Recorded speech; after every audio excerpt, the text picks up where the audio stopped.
You're listening to Business English Pod, the business English podcast for professionals on the move.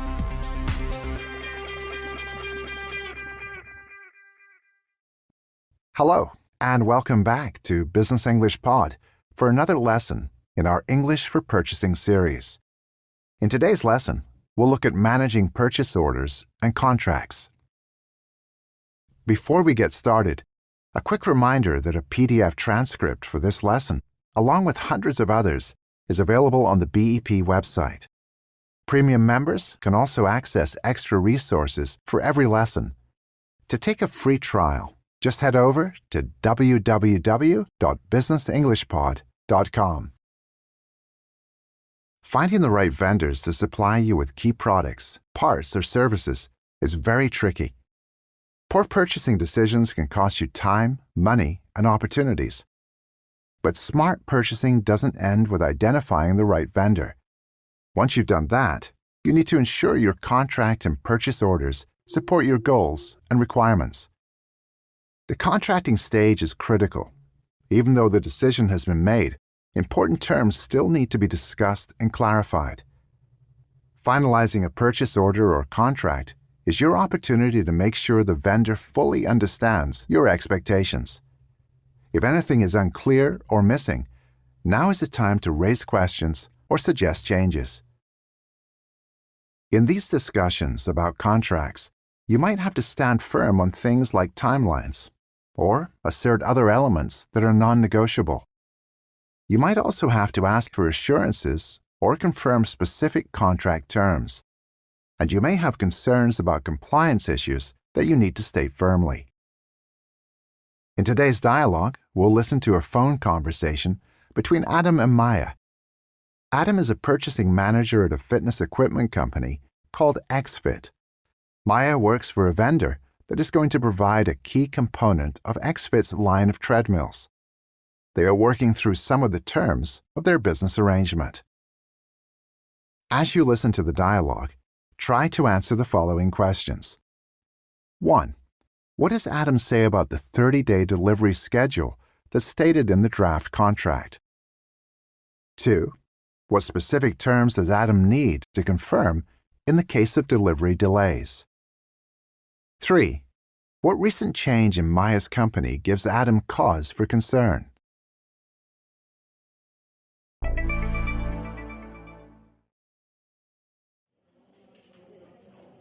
So, we're pretty much aligned overall. I just want to clarify a few final points before we sign off on this. Yes, of course. Happy to go over the details. Okay, so first thing, delivery schedule. The contract states 30 days. Not sure if that's your standard, but we're really going to need hours closer to 25. I see.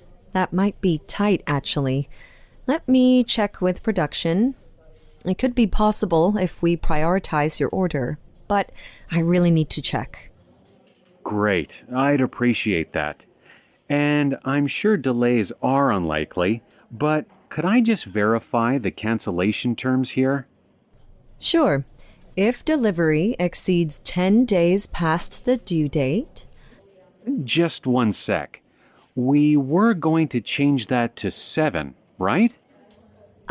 Yes. Sorry. I was looking at the original. I'll note it again here. More than 7 days past due, there's a 3% penalty per week, and you have the option to cancel after 3 weeks. But in all my time here, it's never come to that. Good to hear. And thanks for making that change. So, that's it for the delivery stuff. Next on my list, can you confirm what's covered for defective parts to make sure what I've got is right? Standard coverage is 18 months from delivery, including manufacturing defects and premature wear. Anything outside of spec would be replaced at no cost. Okay, that works. Now, another thing I wanted to look at. I understand you folks have purchased a facility in Cambodia recently. Is that correct? Yes, we did. It's part of our expansion strategy. But I should say that plant is not involved in this order. Understood. Still, given our internal policies, we would need to know that the factory is certified. Otherwise, we simply can't do this. Of course. I can send over documentation on labor compliance and the audit schedule. We're going through SA 8000 certification now. That'd be great. We just want everything fully documented up front. We've had board-level scrutiny on this lately. Completely understandable. I'll follow up this afternoon with the latest reports.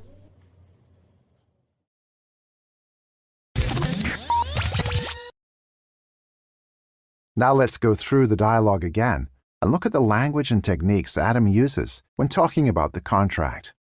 There are several things he needs to confirm before his company can sign off on or approve the final agreement. So, we're pretty much aligned overall. I just want to clarify a few final points before we sign off on this. Yes, of course. Happy to go over the details.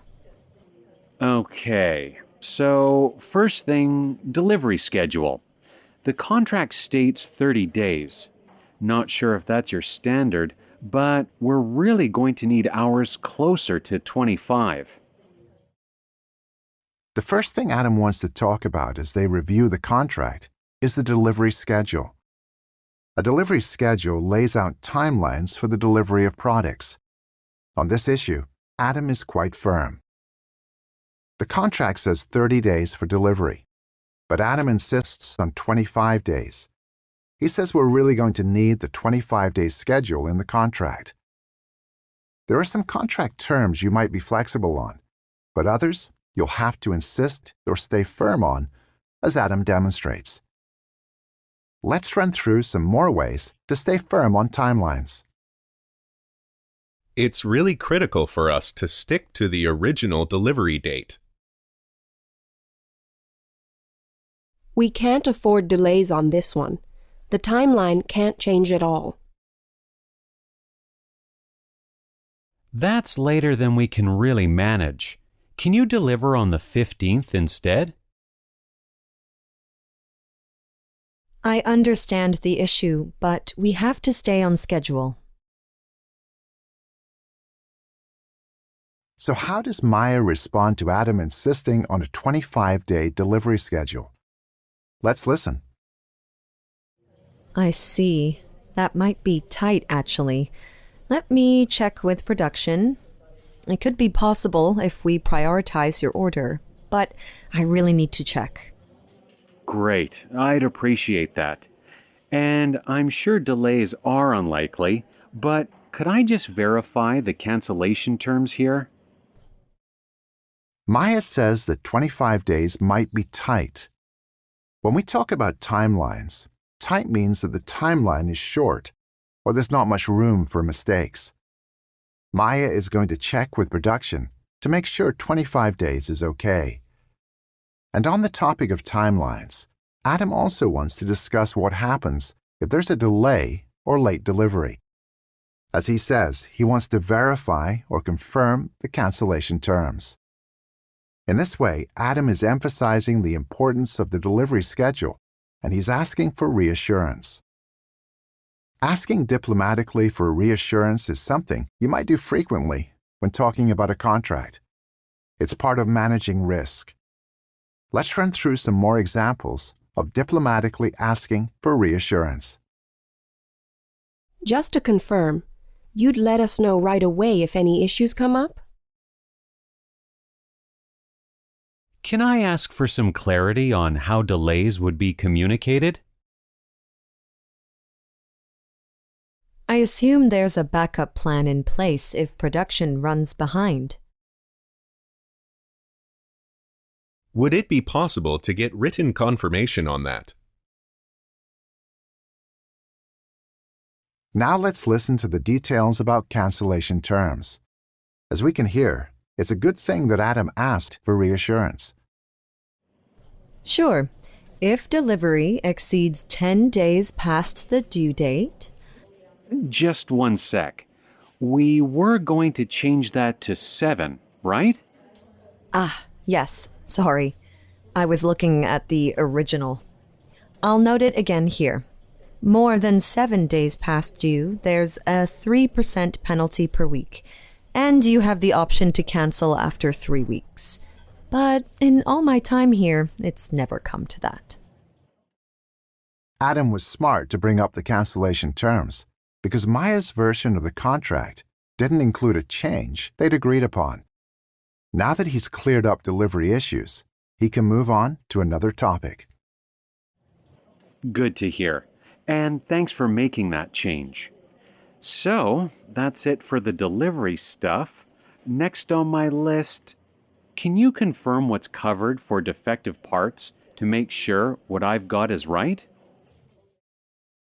Adam asks very directly if Maya can confirm certain contract details. He wants to clarify what's covered for defective parts. These are parts that are faulty, damaged, or not up to specifications. Confirming contract terms is essential because you may have had numerous conversations about specific items.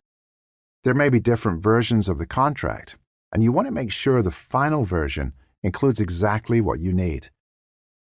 Let's try some more examples of confirming exact terms in a contract.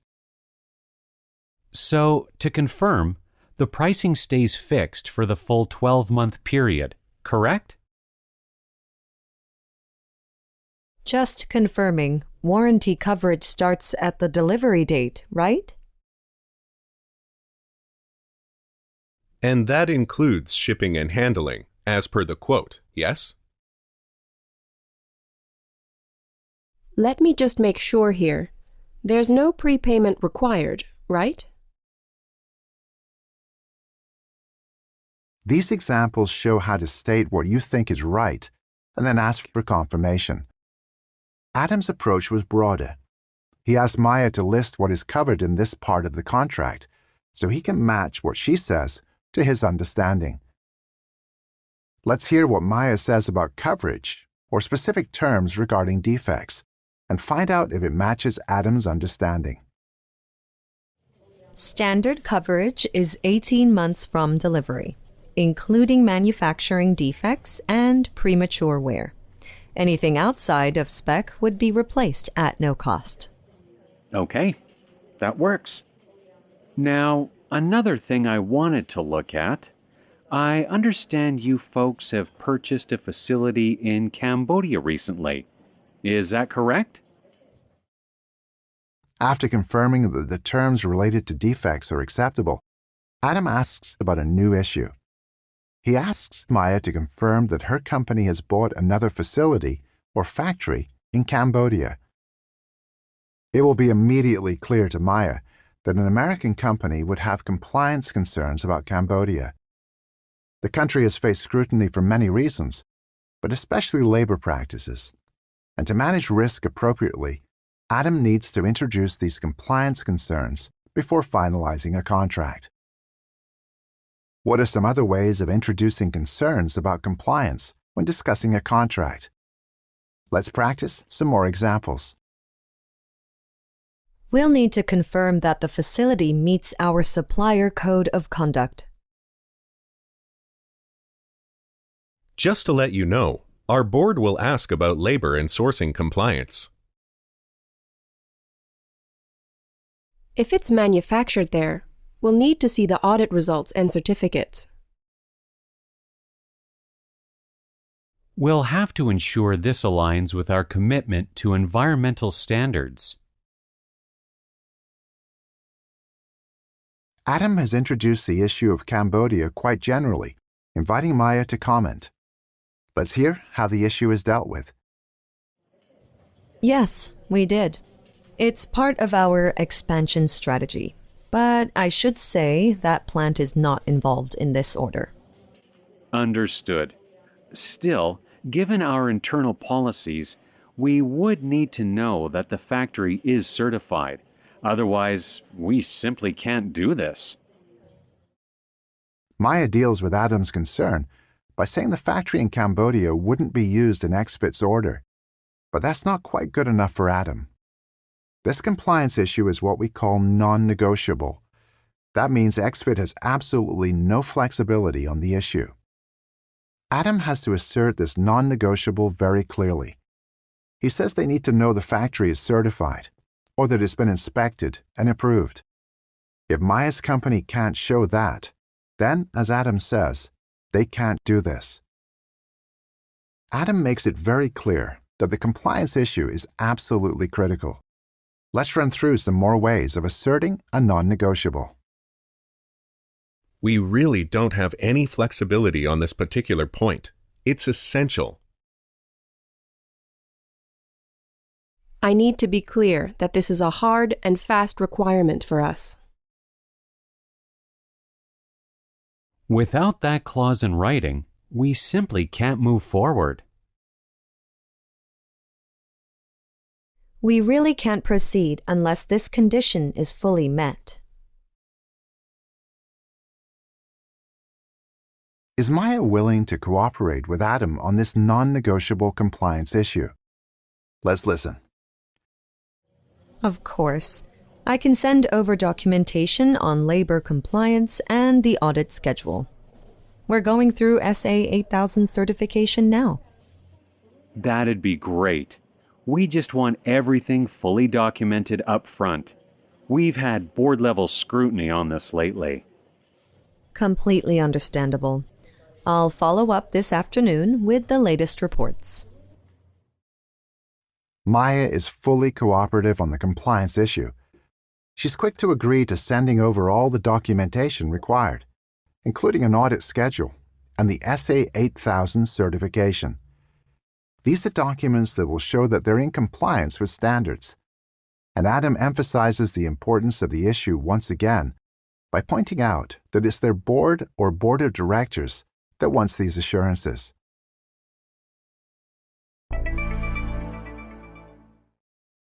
Now let's practice some of the language we learned in today's lesson. Imagine you work in purchasing at a manufacturing company. You are working out the terms of a contract with a new vendor. You'll hear a cue by the vendor. Then I'll give you a suggestion for what you can say in response. We'll guide you through each step in the practice and provide an example answer for each response. Ready? Let's give it a go. I think we could do 35 days if production goes smoothly. Would that work? Say that 30 days is the maximum for you to follow your own production schedule.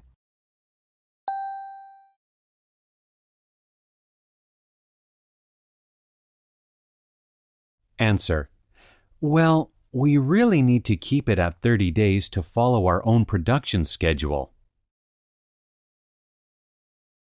Okay, as of now, we don't foresee any delays on our end. Politely ask for reassurance that they'll inform you immediately if anything changes.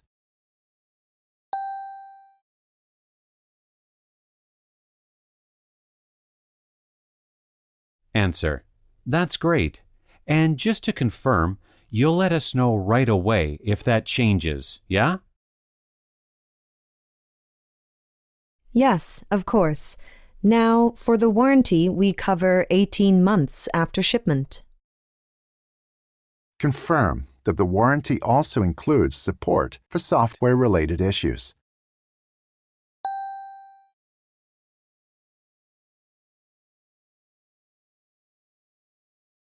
Answer: Perfect. And that includes support for any software issues as well, right? Yes, software is included. And just so you know, these orders will be produced at our new plant outside Monterey. Now say you'll need documentation that the new plant meets your environmental standards.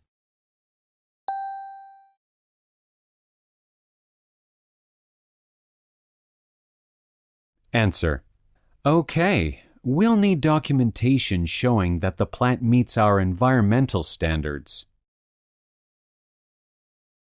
Understood. I'll see if I can get you something on that. Finally, state firmly that meeting environmental standards are an absolute requirement for you.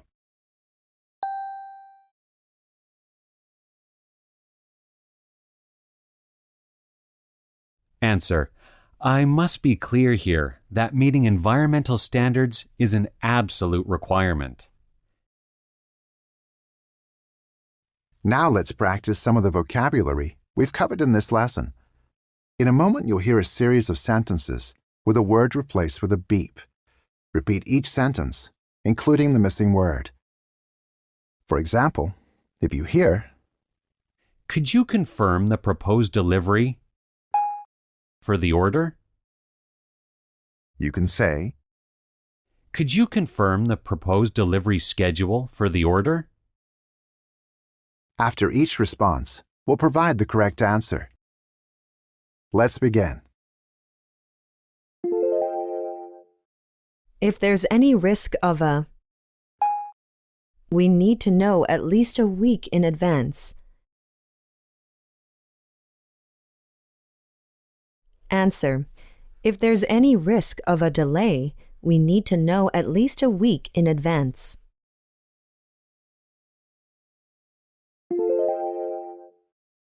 Their proposed lead time might our internal limit by a few days.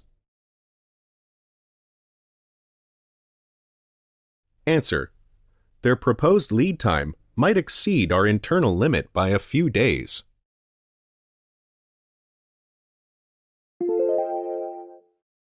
We'll need to up in writing just to make sure we're aligned. Answer: we'll need to follow up in writing just to make sure we're aligned.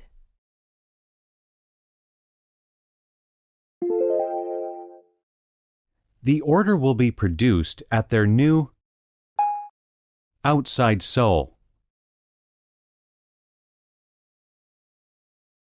Answer: the order will be produced at their new facility outside Seoul.